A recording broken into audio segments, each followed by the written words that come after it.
No time to waste as I'm still behind, so let's quickly get to my review for Applejack's Day Off. After missing another day at the spa with her, Rarity sees that Applejack's days of working at the farm have become considerably lengthier and more time consuming.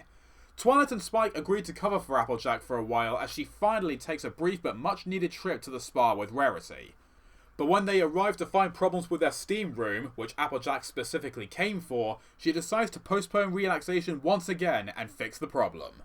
Every once in a while you come across an episode that is considerably harder to review than others, because while there's nothing bad about it, it just doesn't do anything remarkable for itself either. Applejack's Day Off is one of those episodes.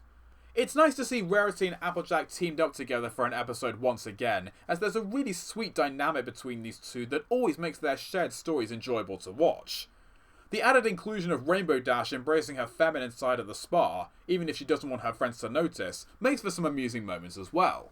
With a substantial portion of the episode taking place at the spa, we get an extended appearance from Aloe, and I have to say, her voice and accent are just heavenly in my opinion. Rarity! My favorite customer! And Applejack! Well, it certainly has been a long time since you two were here together. So lovely to have you back. I could listen to this pony speak all day, so credit where it's due to Tabitha St. Germain for her vocals here. After Applejack deduces the fault with the steam room is coming from a leak limiting the water supply, she puts her plumbing skills to great use to fix the faults. Although this new trait comes a bit out of nowhere, it's still a rather impressive expansion of Applejack's character and intelligence.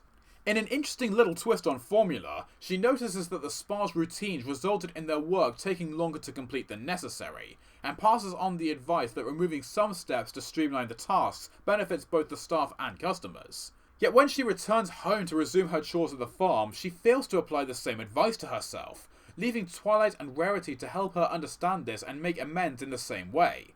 It makes for a very thoughtful and effective moral that definitely works well, especially if you work on involved, time-consuming projects yourself. But the moments that lead up to this message ironically represent the episode's biggest problem. It feels really strained. One scene during the second act where Applejack walks all the way around the spa searching for the issue with the steam room, and another sequence in the third act where the three ponies all contribute to getting the chores around the farm done in less time, go on much longer than the scenarios really call for, and could have been trimmed significantly.